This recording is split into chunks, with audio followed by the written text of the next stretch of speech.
Buenas tardes, espero se encuentren muy bien. El día de hoy mis compañeros Pedro Julio Castrillán, Isabela Delia Castaño y yo, Isabel Cristina Silva, les vamos a hablar de Kymriah, un tipo de terapia CAR-T para el tratamiento de la leucemia linfoblástica aguda.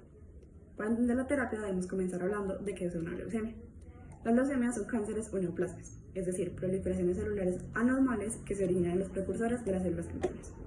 En la mayoría de los casos, esta proliferación extraña se da en los leucocitos o glóbulos blancos, como es el caso de la leucemia linfoblástica aguda.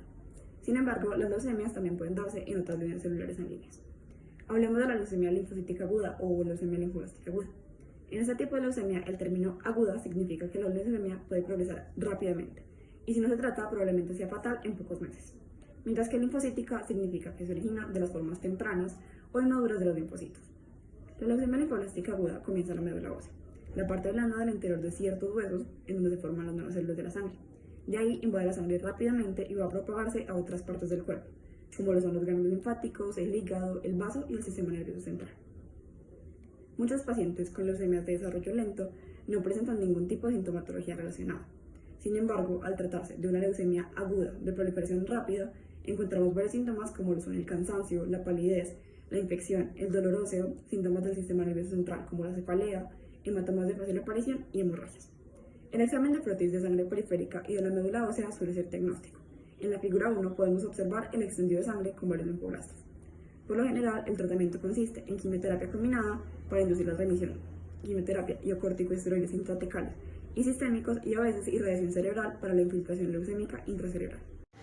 Ahora bien, refiriéndonos a la descripción de la terapia Kymriah, es una terapia CAR-T, lo que significa que implica la reprogramación de las células T propias del paciente para atacar las células cancerígenas.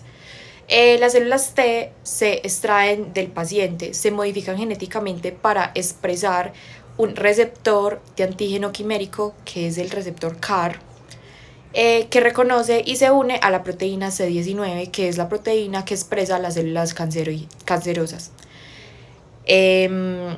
Luego se reintroducen en el paciente, haciendo que destruyan las células cancerosas. En el póster se muestra una imagen más detallada de cómo se da este proceso con Kymriah y con la terapia CAR-T. Entonces se muestra cómo se extrae sangre del paciente para obtener la célula T propia, se prepara la célula T con CAR en el laboratorio, para que ingrese el antígeno CAR o pues el receptor de antígeno quimérico. Se reproduce la célula CAR-T y se vuelven a infundir la nueva célula T con CAR-T al paciente para que se una a las células cancerosas, que son células B, y las destruya. Refiriéndose a los métodos diagnósticos para el uso del tratamiento de Kymriah, los pacientes deben pasar diferentes pruebas diagnósticas para que se pueda dar su utilidad. Una de estas pruebas diagnósticas es el análisis de biopsia, donde se extrae una muestra de médula ósea o de tejido linfático para confirmar el diagnóstico de leucemia o linfoma en el paciente y qué tipo es. En este caso sería una leucemia linfoblástica aguda. Otro tipo de diagnóstico es el inmunofenotipaje, que analiza las proteínas presentes en la superficie de las células cancerosas. En este tipo de que estamos hablando, como fue mencionado anteriormente, se incluye la proteína C19. Solo los pacientes que expresen proteínas C19 son elegibles para el tratamiento con Kymriah. Otro tipo de método diagnóstico son las pruebas genéticas, que se pueden realizar adicionalmente para evaluar mutaciones específicas en el ADN de las personas que presentan cáncer. Se pueden realizar secuenciaciones de ADN o, en otros casos, análisis de polimorfismos de nucleótido único, que serían los CNP, que juegan un papel crucial en la personalización del diagnóstico y el tratamiento de la leucemia.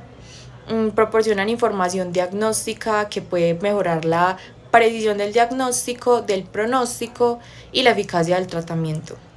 Otro tipo de pruebas son de reordenamiento génico, como lo son la FISH y la PCR, para detectar translocaciones específicas. FISH es excelente para detectar reordenamientos estructurales en los cromosomas, mientras que PCR ofrece una mayor sensibilización para la detección y cuantificación de mutaciones y reordenamientos específicos.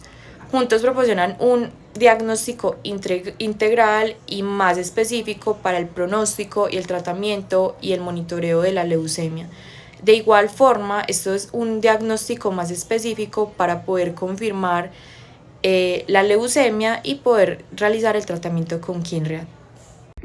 Bueno, a continuación les vamos a hablar sobre la etiología genética de la leucemia linfoide aguda. Tenemos que en la leucemia linfoide aguda son diferentes genes los que son afectados en esta, pero principalmente el gen que más se ve afectado es el gen BCR-ABL, y tenemos que pues la translocación cromosómica fusiona los genes BCR y ABL creando una proteína BCR-ABL pero anormal. La leucemia linfoide aguda se asocia con variedad de alteraciones genéticas, como lo pueden ser translocaciones cromosómicas, deleciones y duplicaciones cromosómicas, alteraciones epigenéticas y mutaciones génicas. En las translocaciones cromosómicas tenemos que las que más se afectan, o los genes que más se afectan en esta, son los genes BCR-ABL, ETV6 y MLL. Tenemos que las mutaciones génicas, los genes que más se ven afectados son el TP53, el NOTCH1 y el FMS. Tenemos alteraciones epigenéticas, que en estas pues no se ven afectados en sí, digamos, genes, pero son cambios en la forma en que el ADN está empaquetado y pues no modifican la secuencia del ADN en sí.